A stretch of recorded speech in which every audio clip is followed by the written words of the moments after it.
Are you looking for inspiration on a daily basis? Well, check out Deal to Heal Teas. With our inspirational teas, you're sure to find something that will inspire you. Just go to dealtohealteas.myshopify.com. That's Deal to Heal Teas. Get some inspiration in your situation. Wear inspirational tea and be inspired all day. That's Deal to Heal Teas at dealtohealteas.myshopify.com.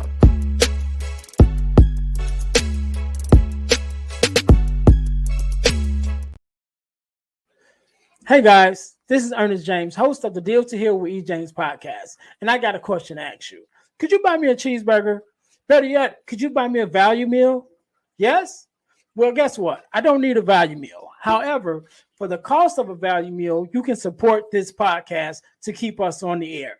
Just go to Patreon/Deal to Heal podcast and choose any one of the 3 tiers that's available. And if you just want to make a one-time donation, go to Cash App and make a donation to $EJames, the number 418.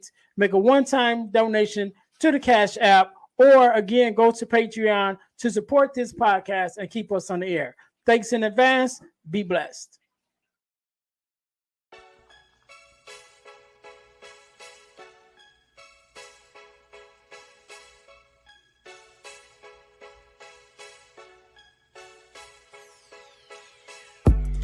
Welcome to Deal to Heal with E. James podcast. On this podcast, my guest and I will discuss topics and ways to help us to heal in every area of our lives. I believe that everyone can live a life that is happy, healthy, and whole. So I'm on a mission to help people to deal, heal, and fulfill. Deal with your problem, heal from the pain, and fulfill your purpose. Thanks for tuning in. Let's get to it. Welcome to the Deal to Heal with E. James podcast. I'm your host, Ernest James, and I believe that everyone can and should live a life that is whole, healed, and healthy. And therefore, I'm on a mission to help people to deal, to heal, and to fulfill. To deal with your problems, to heal from the pain, and to fulfill your purpose. Thank you guys once again for tuning in to the Deal to Heal with E. James podcast. If you haven't already, make sure that you subscribe to our YouTube channel, to our podcast on Spotify, and to our Facebook page, right? And I'm going to tell you guys how you can win $100 from the podcast, but you got to stay until the end to get that information. So right now, real quick, I'm adding this segment that I usually haven't done before, but I'm adding now called Product Review. So our featured product of the podcast this week is this new shirt that we have, right? And it says purpose. Let me make sure I get it in the camera. It says purpose. God will reveal it. You must fulfill it. So it is one of our t-shirts that we have that is available at Deal to Heal Teas. So make sure you guys go to check that out. Again, it says purpose. God will reveal it. You must fulfill it, because, you know, God gives each one of us our purpose. And once he reveals it to us, we must do the work to bring it to pass. All right, cool. So make sure you guys checking that out. That's Deal to Heal Teas. We also have other a good array of other t-shirts that's available, inspirational shirts that's there. Make sure you guys are checking that out. So we're going to jump right in it today. Just like any other day, we are blessed with a guest, Miss Ariel. Did I say it right? Yes. Okay, I want to make sure I said it right. All right. How are you doing? I am well. Thank you so much. No problem. First of all, let me say thank you for being on, because you could have been doing anything else, because I know you have a family, but you're here with me and my listeners, so we definitely appreciate it. And so we're going to jump right into it. So the first thing I want you to do is introduce yourself to the listeners and tell us exactly who you are and what it is that you do. Yes. Okay. Well, I am Ariel Macon-Richard, and I am a therapist. I help build mental health programs, and I also have a private practice where I provide therapy for women, couples, Not so much anymore children and families, but I used to do that as well for a while. But now my focus is mostly on women and couples. Or just adults and couples. I also have various speaking engagements, and I recently wrote a book. And so I'm an author now. And my focus really is just on self-care, wellness, mental health, those areas when I do my speaking and engagements. And also my book is focused primarily on self-love, self-care, healing, those sorts of things. All right, all right. So, first of all, thank you for being a therapist, right? Because I love when I see our community, in areas that we're usually not in, Right. Which still is important for us to be in, right? Yes. So, I am a big advocate of therapy myself, and seeing a therapist or a counselor or whoever you need to talk to, right? Just to make sure that you're talking to someone. Right. I haven't been to a therapist. The closest thing I've been to, which I still think is therapeutic, was bereavement support, and going during the time after my mom passed away. So, but just the difference that made in my life to the point that I even started a bereavement support, because one of the things that I shared that with that experience of me being in that bereavement support group, I was there for myself at first, and I enjoyed it. I know how much it helped me, so I became a volunteer, and I probably was there over a year. And over that year that I was there, I think we only had 2 African American families to come through there. Wow. And I was like, it's definitely not because we're not dying. Right. Definitely not because we don't need it. It's just a matter of us being exposed to it for one, and then open to it once we are exposed to it. Yeah. And so, I'm always encouraged when I see people like yourself who are in those spaces. After we've been exposed to it and accepted, then it's finding someone that we can communicate with, That part. we relate to. And so when we walk in and we see those faces that look like us, then it's like, okay, Yes. Yes. So Yes. thank you for that. So I want to go back. So I know now, like you said, you're a therapist, and now you're an author and a speaker and all these great things. But I want to go back before you was all that, right? Yeah. and talk a little bit about that journey, because I know that as people who have experienced, or who have, been given our purpose, right? When we find our purpose and what we're meant to do, it's a journey, even to find out what that is. And then once we find out, to even begin that walk to get to the place where we are now, to begin to, help others. So tell us a little bit about who you were before you kind of figured out, all right, this is the lane I need to go in. And maybe even if there was a event or a specific something that happened that let you know, like, this is where I'm supposed to be. So tell us a little bit about that journey. Yes, that is such a good question. I think about that a lot because I feel like this was just my purpose, and I don't know if I truly have one of those like aha moments. I think I've always just been following this path.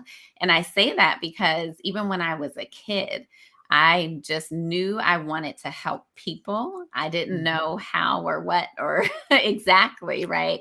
So, I mean, along the way, I've had guidance and support to help me figure out how to get to do exactly what I'm doing. But I have my earliest memory is I had a brother on each side of me, and I was a year and a half apart. So I was in the middle, and I was the only girl. And I would like play teacher, right, to my younger brother. And I would just like teach him things. My parents tell me I taught him how to tie his shoe and read and all of these things. So I was already just wanting to help people and help them. And I would do that with like my little cousins and things like that. I wish I knew where that came from. I don't quite know where that part of it came from. But as I got older, I do remember just having like a very compassionate heart when I would see like homeless people, or when I would hear about children who, didn't have, I was privileged, I would say, or blessed to have like live with both my parents and, middle class family. And so I would, I'd had family members that, struggled. So I know that probably was a large part of that. And I just remember even, I won, what did I win? I won like a bingo. I don't know why I was playing bingo as a little kid, but we were at some kind of family event or something, or football game or something, and they had like bingo night, and I won like $100. And I remember saying like, can I just buy all my cousins gifts with that money? Because I knew that, their families were struggling and stuff like that. So I remember like spending my whole $100 on, and that's a lot back in, back when, I'm not going to say my age, but back then. So I would, so I just know that I've always known that I was a helper. And so when I actually realized that there was a career path to help others and to work with people and children, I was in middle school. And there was an African-American school counselor, social worker. We had career day, actually. And there were all these different careers. And I was just like, I don't know, like nothing really stood out, like maybe a teacher, but I wasn't really sure. And then I met this lady. And that's, I remember meeting her and hearing about what she did and how she helped people and helped kids and counseled them. And I just knew, like, at that moment, right? Like, okay, there's this is called something. I can do this. So as I got a little bit older, I was in high school, and I was able to volunteer at a domestic violence shelter, and that was really rewarding. And I worked with, what is it, when they have like the ROP classes in high school? I did there was an ROP class to be a kindergarten teacher or something. So I got child development class units while I was in high school.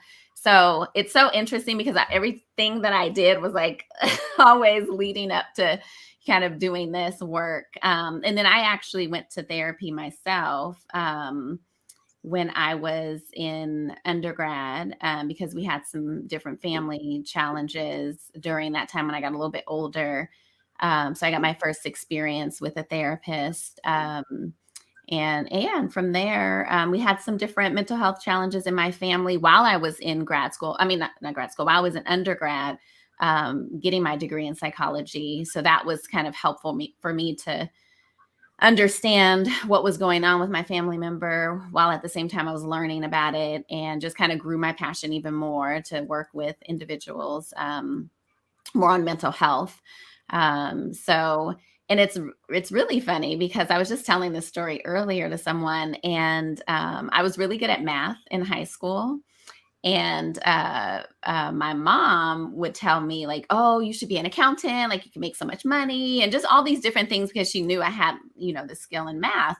And so I was really considering to go that path, but my heart was just like, I really think, I didn't know exactly what I was going to do, but I was like, I really want to, major in psychology for undergrad. And I think I'm just going to do that. And she's like, are you sure? Like, you're not going to make any money being a counselor? Like back then they were like, you're not, like, I don't know.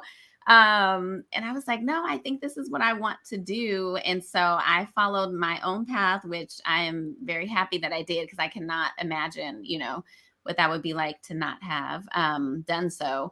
And so, interestingly enough, as I am older now and fully in my career, my mom recently told me, so sorry, I know I'm going a little backwards. My mom had 3 children by the age of, had the 3 of us, my brothers and I think by the age of 23, and we were all like a year and a half apart. And so she had to drop out of college because she was pregnant with my brother. And I never knew what she was going to school for. So fast forward to just a couple years ago, my mom actually told me she was majoring in social work and she wanted to help others as well.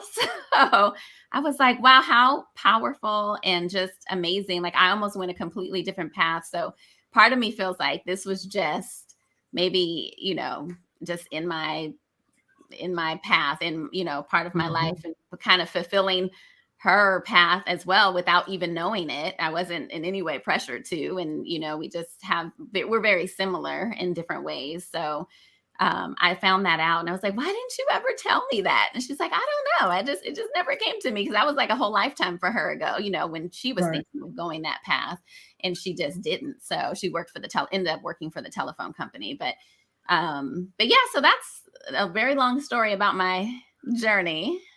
No, that was good. That was good. There were several things that I can pick out that stood out to me in that story. One of the things, three things that I mentioned before we move on. One of the things that you mentioned about just having a heart to help people as early as when you were younger, even with your younger brother, and not necessarily knowing where that came from, and those are one of the things that we have our passions or our purpose that we learn as we grow.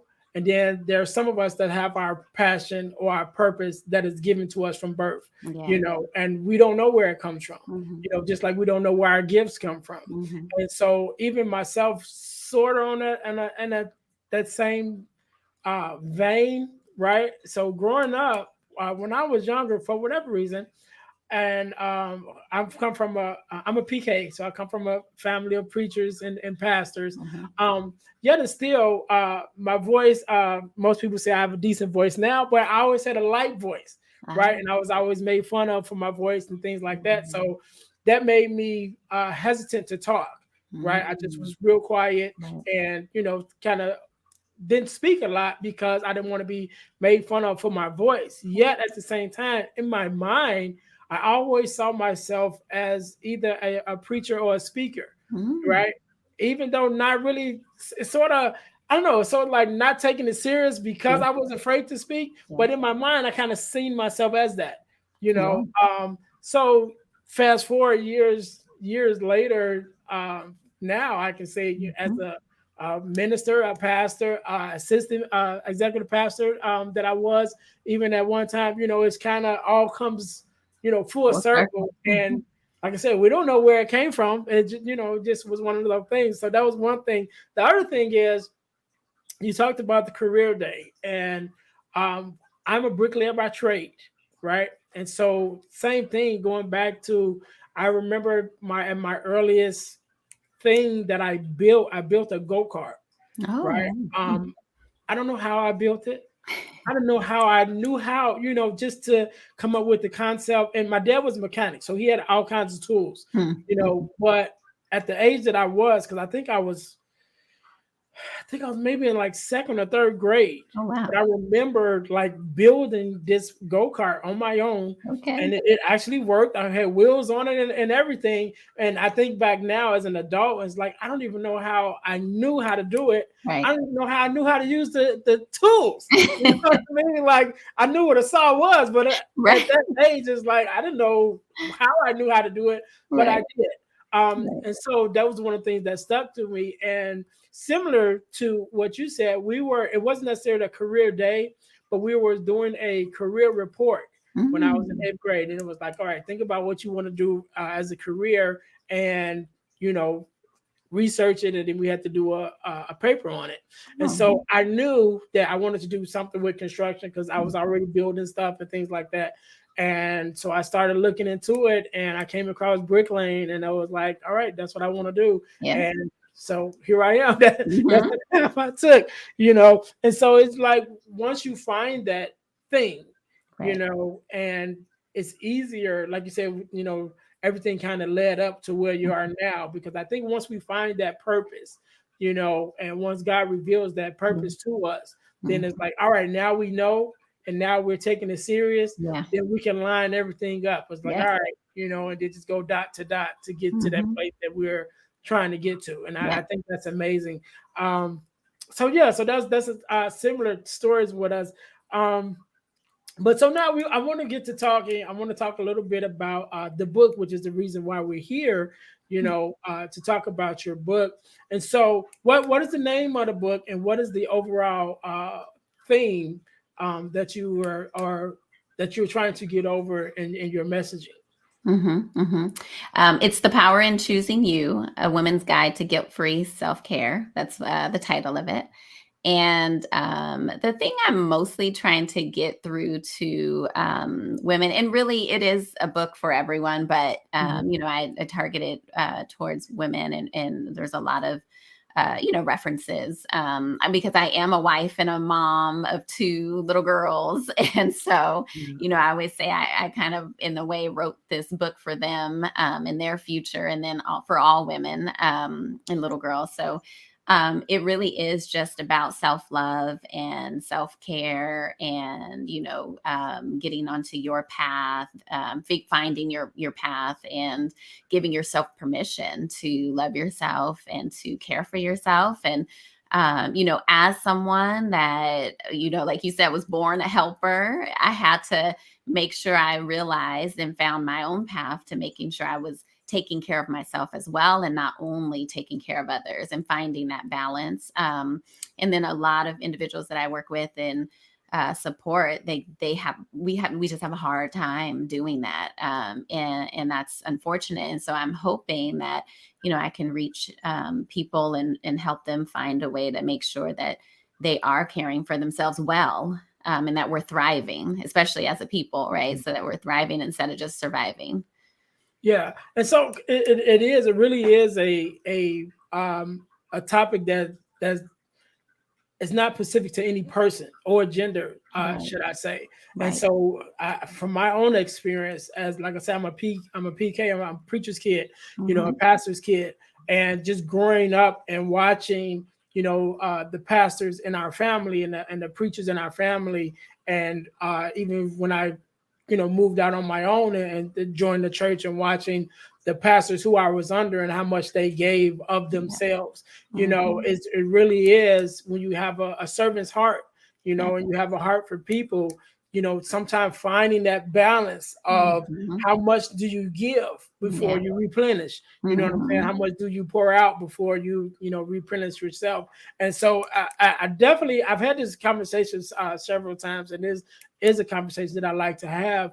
And I know, from having, number one, a mom, five sisters, a daughter, I know that mothers and women in general sometimes have a hard time, getting to that point, because just by normal growth, I guess you could say. How I can't think of the way I want to say it, but just in our raising, our upbringing, that's a better way. In our upbringing, as women, they are taught to be nurturers, and to Hmm. look out for everyone and take care when you got the dolls and the doll is sick, and so you're already nurtured to be this Hmm. person who take care of others. But rarely, and I would say probably never, as a Hmm. child, is you taught to, okay, when you get done take care of the dog, make sure you take care of yourself at the same time.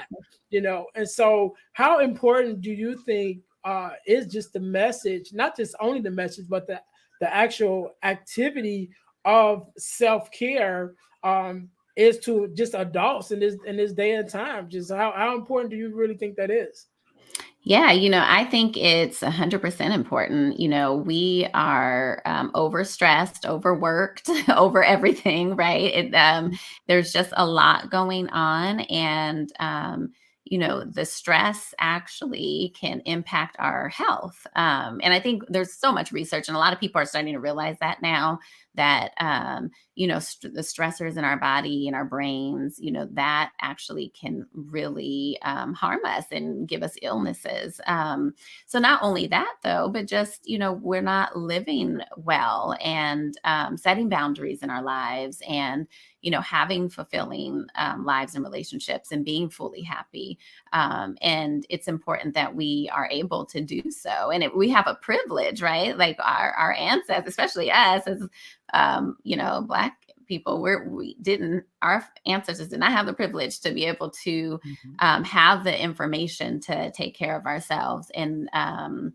And like you said, it's not specific to any race or gender or anything like that. But I do like to point that out, that a lot of our ancestors, and even just other recent generations, they didn't talk about self-care. Self-care was selfish, and no one taught you, and no one talked about it. But we know how important it is now, and there's more research that talks about how important it is for us and for our children. Unfortunately, I work with, in the industry where people are taking their lives. And so if that doesn't tell us, right, that it's needed, that we have to find a way to be mentally well and help those even when they have a smile on their face, right? I don't know what else does. And it's increased. It's, the second leading cause of death for our children and adults. And so, I just think it's so important that we take care of ourselves, that we allow space and room for others to take care of themselves without judgment, just so we can all be healthy and whole and make sure we're healing well. But yeah, so I think it's very, very important ultimately. And I think it's important we teach our children how to do it. I think it's important that our children see us modeling it to them as well. So it's kind of top of my list. That's why I'm going around and talking about it, all the time. Yeah. So you hit on three things that you just said. One of the things is number one, definitely modeling it for our children. So my daughter is 19. She just made 19 this year. Earlier this year. So she just made 19 earlier this year. But I remember having a conversation with her when she graduated high school. My daughter is always, honor roll student, all of that. So good student. But I remember when she graduated, one of the conversations that we were having, she was like, Dad, I don't have a car yet. I don't have a job. I don't have, and she had this whole list. And I said, whoa, like you just graduated. Yeah. You know what I mean? I'm like, you're going to get there, but it's, there's no rush, right. But I think with the comparison and the social media and things like that, our kids, I'm like, all right, I'm supposed to have this. Yeah. And I was telling her, yeah, you are supposed to have it when it's time for you to have it, but take your time. Don't get overwhelmed, trying to achieve something in a time period that's just not unrealistic. Right. Like you just graduated high school, like you're good. I'm not pressing you for anything. Your mom's not pressing you for anything. Just take your time, And so just number one, modeling that for our kids. And then also just like you said, also about us being overworked. Yeah. I just had a conversation with a dear friend of mine earlier today, and went to go see her, and she was telling me she was having some problems with her arm or whatever. And when she went to the hospital, they told her that she had like a light stroke in her arm, and so they put her on bed rest. And she was just saying how she kind of was feeling helpless, because there were certain things she couldn't do, whatever. But just having that conversation with her, like, you got to take care of yourself, and we're older, I won't say her name, because she might not want me to share her age, but I'll share my age. I'm 46, and so she was mentioning about some different things that she had, that she had to get to, to monitor herself. And I said, I have some of them same things, but we're not as young as we used to be, right. And I'm like, but we have to take care of ourselves, even with our jobs, because that was one of her things. Her job is stressful, and it's physically stressful also, and she's been doing it for a long time. And I was even sharing her with me being in construction, as a bricklayer, there are certain things that we have, we get carpal tunnel and things like that. And, guys getting hip replacements and elbow and shoulder replacements, after so long. And I'm like, I'm not trying to wait to that point, Right. So we have to start taking care of ourselves, doing that self-love stuff, to be able to, take care of ourselves now, so we can not have to experience some of these things that, our ancestors had to experience, or even our parents and grandparents may have had to experience because of the workload that they had, and not having the privilege to be able to say, you know what, I'm taking a me day. You know what I mean? Exactly. Don't call me. You know what I'm saying? I'm not answering my phone. I'm not even coming out the bedroom. You know what I mean? So they didn't have that privilege to do that. And although we have that privilege, we don't always take advantage of it. And especially when we're talking about women, and one of the things that, has been a topic is even with the term strong Black woman, and how we have, taking that term on one side where, just my opinion, it's a mantra we was never supposed to have. Yeah. You know what I mean? It was Mhm. something we weren't supposed to carry. Mhm. And because of, circumstances where, Mhm. you've had to carry it, now it's like, you put it on as a badge of honor to be Mhm. this person that you were never meant to be, Mhm. And I think that, now we're starting to have the conversations like, it's not necessarily a badge of honor. Yeah. Yeah, it's good if you're able to do what you're supposed to, um, or what you need to do, but you were never really supposed to carry that much stress. You No. was not supposed to carry the whole family. You were Mm-mm. not supposed to be the breadwinner and the bread cooker, and you Mhm. know what I mean. You Yeah. weren't supposed to do that, Right. and so even though now you may have had to do it, you know.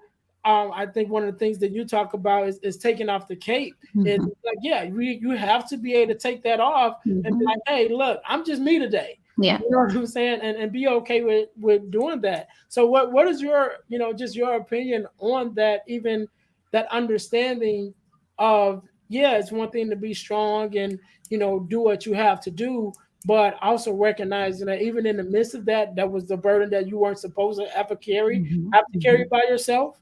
And then even if you are carrying it by yourself, it's still okay to sit it down sometimes. Right, right. Yeah. Oh, that's such a huge topic. I guess the first thing I'll say about that is basically what you were saying is, this wasn't meant for us, right? We're still human. And I think it's challenging when we try to show or try to, like you said, be the one carrying everything. Because then it doesn't show people that, hey, we need to be cared for too.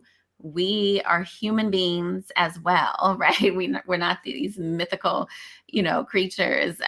We are strong and we are magical, Black women, but we also are human, and it's okay for us to be human because people don't allow us to be human, which means they don't allow us to be vulnerable. They don't allow us to, show that we need help and ask for help. They don't just kind of come out and say, hey, let me help you out. And I think that's a challenge because I work with a lot of women, and who kind of put on this strong, Black women cape, like you said, and trying to be a superwoman. And they're really hurting inside and they're struggling. And people don't get to see that. I get to see that in a different way, as someone's therapist or life coach, that the rest of the world doesn't get to see because they, won't let them see that part of them. But then they're struggling, whether it's with the high anxiety or, like you said, health problems, different, heart diseases and things like that because of carrying so much stress in their body. It's just so much, pain and heartbreak and hurt, and they're not thriving. And so, it's so important that we take those capes off because we're not able to do everything no matter what. It's not sustainable. Right. Mhm. So no matter what someone says, like, yes, they can carry a lot. We're, amazing individuals and we can do a lot, but we were never meant to, but also our bodies and our minds were never meant to. And so we are damaging and harming them in different ways. And then we're passing this idea down to our children. And I'm hoping that we can, shift that narrative for them because the way we're socialized as women, but also as Black women, is very unhealthy. And it causes us to be in these unhealthy situations and even unhealthy relationships. So, I think number one is, like you said, take the cape off sometimes, right? We do have to Mhm. do what we got to do, but we don't have to do it all the time, right? Mhm. Nothing's going Right. to, the world is not going to end or blow up or burn up if you take a day or take a break or take a weekend away or, whatever, even work, taking a little, like actually stopping and having your lunch breaks or taking your self-care day off. You don't have to actually be sick to say, I need a day off, right? Right. You can be mentally needing a day off, right? And that's, not, that wasn't so popular before and it's okay now, but, they're not going to suffer without you because guess what happens if something, were to happen to you because you don't take care of yourself, if you had a panic attack, if you, were hospitalized because of, some medical illness because you weren't taking care of yourself, what are they going to do? They're going to figure it out, right? Everyone will figure it out. They'll be okay. Even your family will figure it out. They're going to get food on that table. They're going to figure it out. It's not only all on you. So if we continue to make it, just be on us, and we're going to put ourselves in really, challenging, difficult situations, and just overall just living unhealthy lives. And, I talked to some older women, so like my mom and my mother-in-law and some of my aunts, and after I wrote the book, and they were just like, thank you. Like, this generation needs it. My generation still needs it. And we're just now figuring it out. And it was really powerful to hear them say, we were not okay. And we're not okay. Because people just say, oh, my mom did this and that, and my grandma did this with 20 kids and walking to the school. She was not okay, right? Like, she just didn't get to tell you that she was in the back room crying and didn't know, you know what I mean? And she's just unhealthy and not feeling good and angry with life. So I'm like, she just didn't tell you that. So she was not okay. And they were like, yeah, we were not okay. We are not okay. So I think it was powerful for me to hear that, because I, think that that's important for people to know. Like, we have this idea in our head that we're just going to be okay. And that's not the case. Yeah. And I think it's a good thing that we're now getting to a space where we're able to say it now, and it's okay. Like, it's okay to be not okay. Yes. You know what I mean? It's okay to say that you're not okay. And one of the things I like about having this podcast, I'm able to have a lot of guys on, and so we're able to have conversations that, especially as guys, we usually don't have. Yeah. And so one of the things that I press upon is being open to having these conversations that we usually don't have. And as men, definitely being able to say, I'm not okay, and be fine with saying it. It doesn't make you weak. It doesn't make you less than a person, but actually take strength to admit when you're in a weakened state, for whatever reason, whether it's emotional or financial or whatever the situation is, to be able to open up and say, look, this is where I am. And it's okay to do that. And I think that is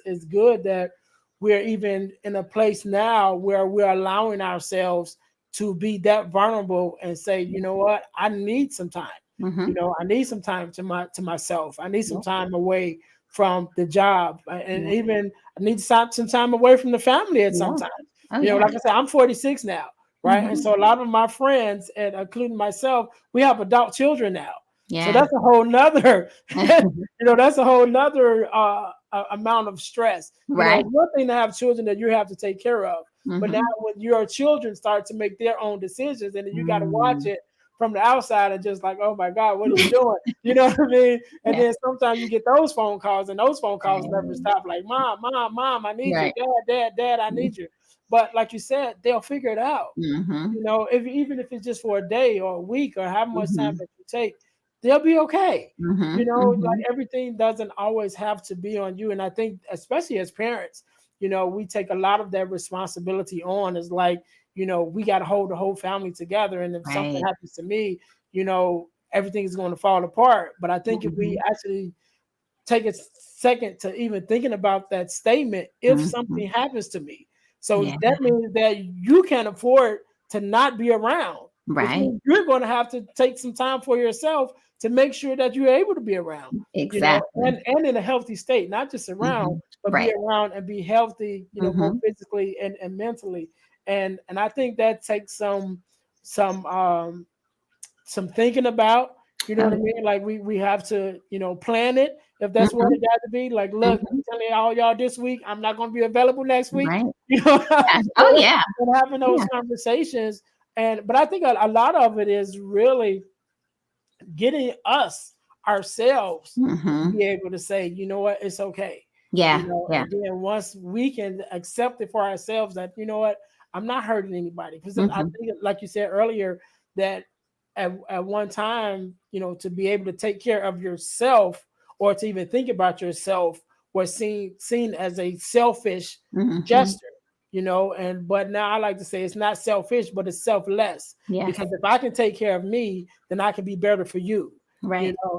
But we have to be able to see that, and even to be able to, you know, express that to others, that no, Mm-hmm. I'm not, especially our family. If we have younger, I'm not talking about the adults. If Yeah. we have younger kids, like, look, daddy got to do, some things. Mom got to get away for a little while, but I'm not, dismissing you, but I'm going to get Right. myself better so I can be better for you. Mm-hmm. And Mm-hmm. have those conversations. And I think so. I want to ask you a question. Just when we think about it, just some of the things. Just I know that in our day to day, right, Mm-hmm. we get into our routines, and sometimes, you know, this even may be a new concept for some people to Yeah. just hear it for the first time, and even if they've heard it before, to actually take it into consideration. Mm-hmm. So could you give us maybe one or two um, ways or ideas, and where someone who's just implementing this for the first time, like, okay, start here. This is something that you can do today. You know what I mean? Right. To help Right. you get yourself in that mind state where you're able to take care of yourself. Right. Yeah. So, really, it's a lot about self-awareness and kind of figuring out. It's hard to say like what each person should do, like what you could do, right? Because we're all different. And so Mhm. the couple of things that I would suggest in order to kind of check within and see, what's best for you is one, doing kind of like an inventory of what Mhm. kind of brings you joy or what used to bring you joy, because a lot of times when we're under a time of stress or just we've forgotten ourselves in general because we're focused on others and all the different roles we play, we forget to do the things that are good for us, that make us feel joy and well and whole. And so what I would suggest is to kind of do like that, an inventory of what that might be. And so that might look different for different people. And then the second thing I would say to do is, not only kind of reflecting, but then almost listing it out and trying things, right? And so because it's not, it's not going to be some easy, simple task or some quick little thing, that I could say like, oh, this is going to be your thing. But you get to explore and figure that out for yourself.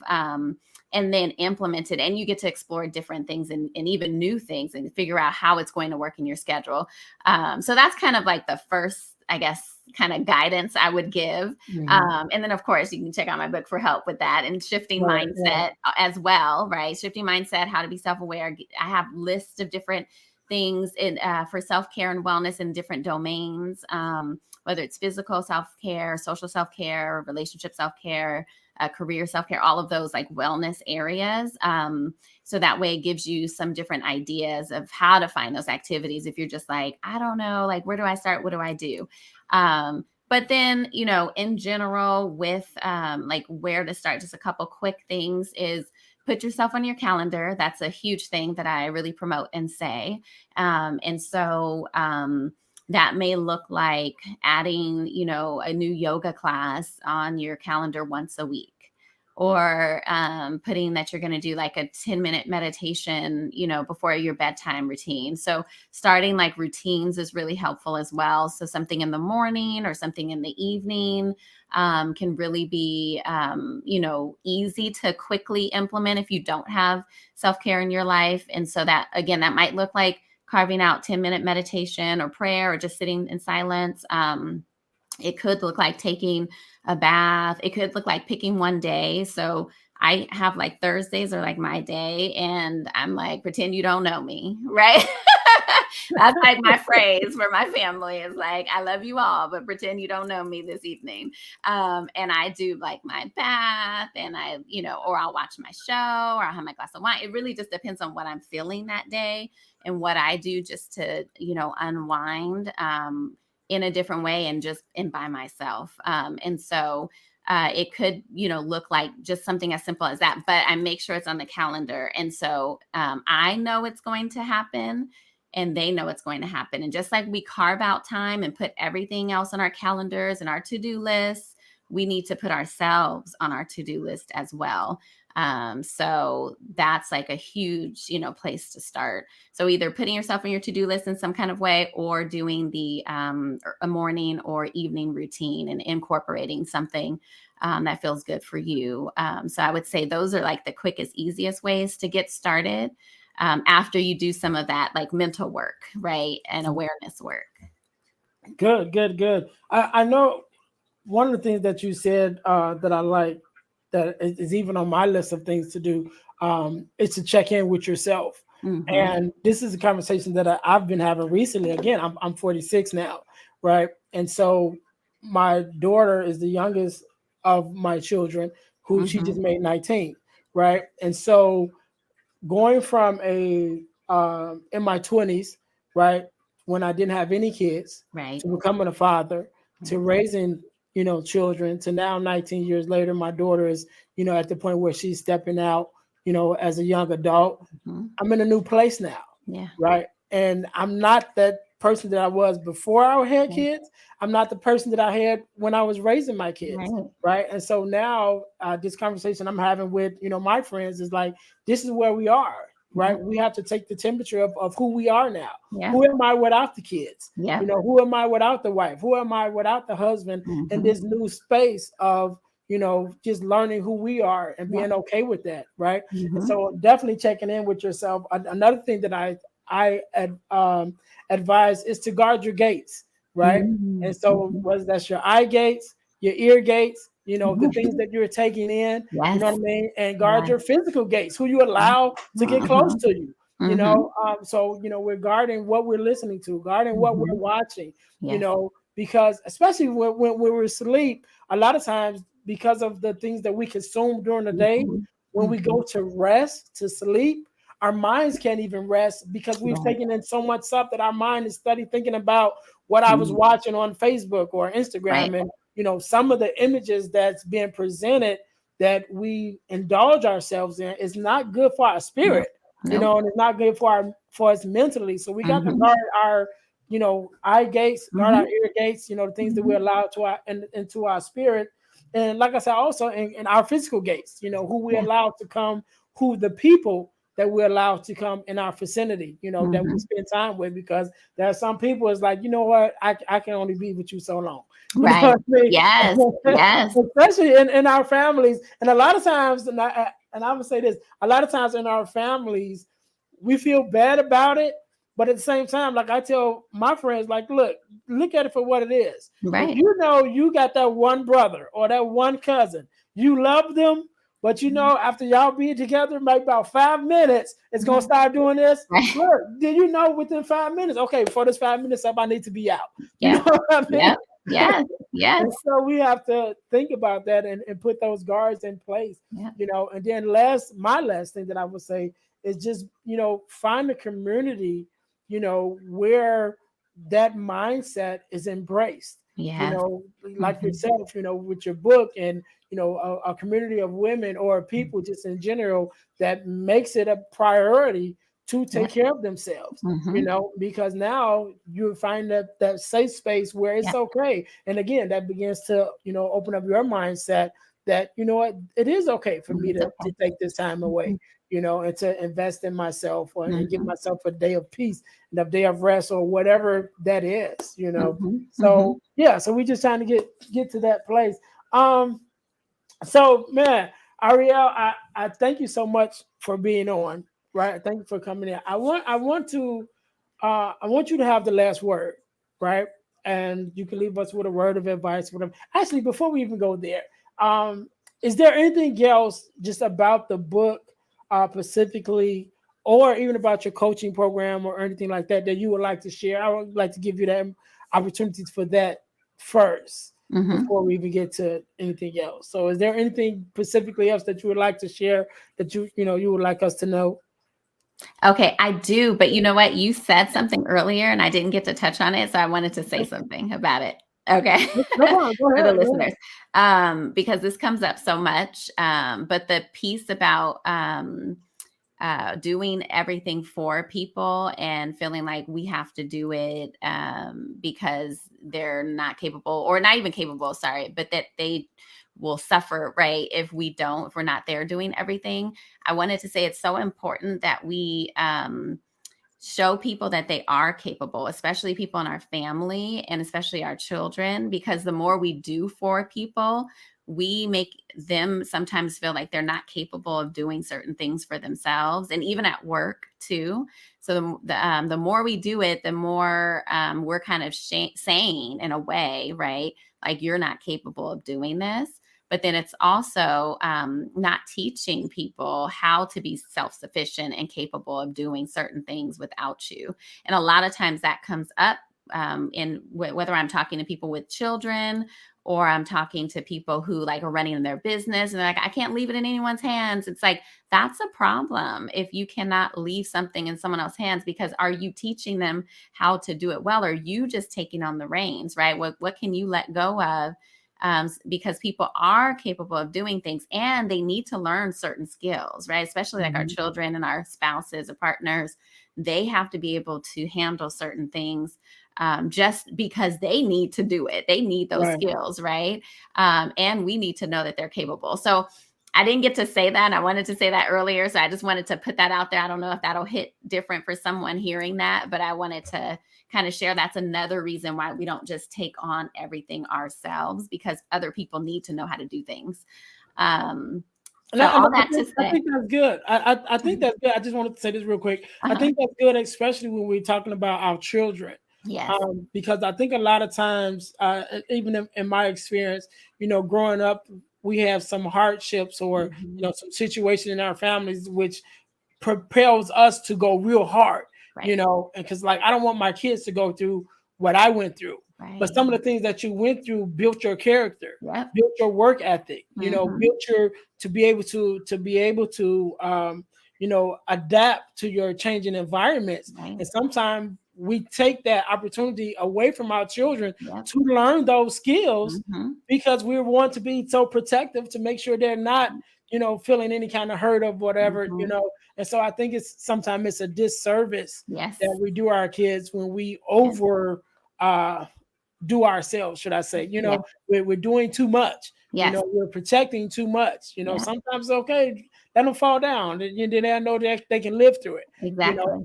Like myself, and I just throw this out there. I remember once someone, there was a bee, Mhm. and they were like, oh my God, it's a bee. And they're just going crazy. And I'm like, okay, it's a bee, and they're like, you're not afraid? And I said, well, when I was younger, I remember climbing a tree.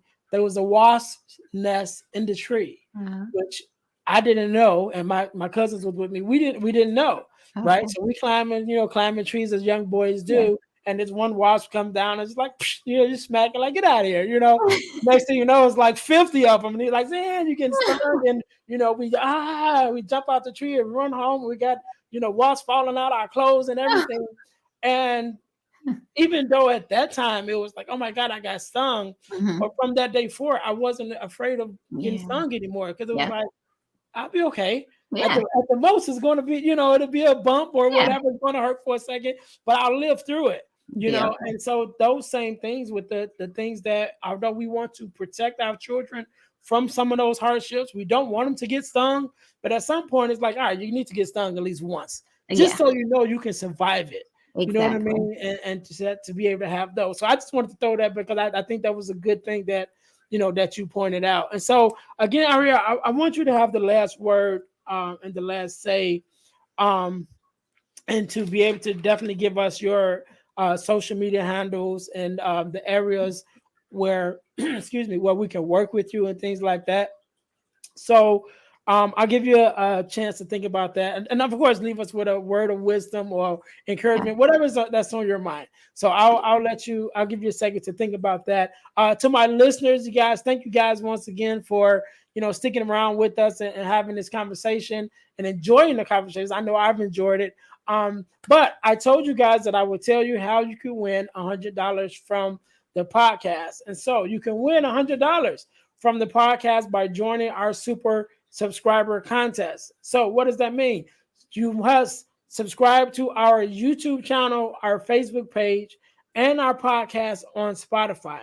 And after you've done those three things, you text the word WIN, W-I-N, to the number 866-326-0730 to qualify to win $100. So the contest is ongoing and it's random, which means, excuse me, at any time you could win.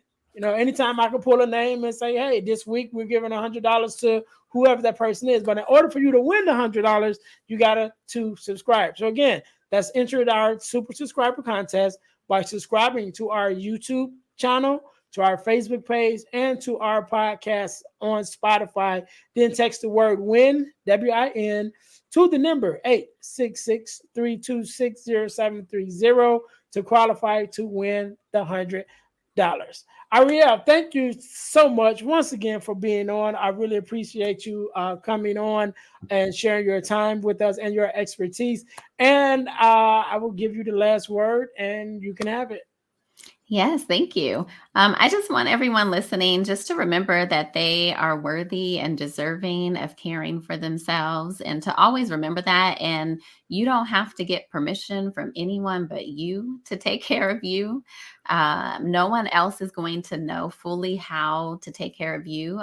We are all unique. So you're the only one who can do that and know how to do that. And if you don't know anymore, if you unlearn that, then, now is the time to learn how to do that well. And in whatever season you're in your life. So I just, hope that you can find your journey. And I hope even if this is the start of your journey, or if you're in the middle of your journey, right, or if you just need some extra tips, I hope that my book can help you with that. The book is The Power in Choosing You. And again, it is for everyone. So, I have a lot of people who are buying one for themselves and then buying one for their partners, or their partners are buying one for them and themselves, right? And just reading it together and looking at that. So again, The Power in Choosing You, you can get it right now on Amazon. It's also available in paperback and as an ebook on Kindle.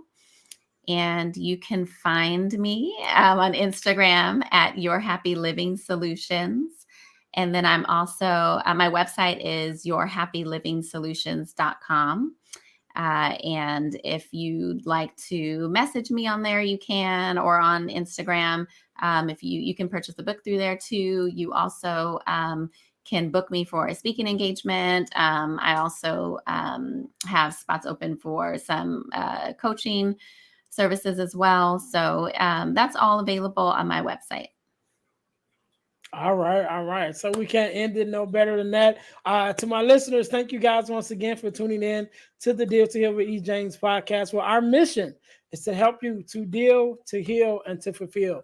To deal with your problems, to heal from the pain, and to fulfill your purpose. Until next time, guys, be blessed. Hey guys, I know you're enjoying the podcast. However, don't forget to join our text line at 866-326-0730. That's 866-326-0730 in order to receive text messages with new events and things that is going on and new episodes as they release. All right, see you in a minute. Thanks for listening to the Deal to Heal with E. James podcast. Remember to listen, like, subscribe, and share. This episode has been brought to you by Deal to Heal Teas. Put some inspiration in your situation. Wear an inspirational tea and be inspired all day. Let's go to dealtohealteas.myshopify.com. Remember, our mission is to help you to deal, heal, and fulfill. Deal with your problem, heal from the pain, and fulfill your purpose. Thanks for listening.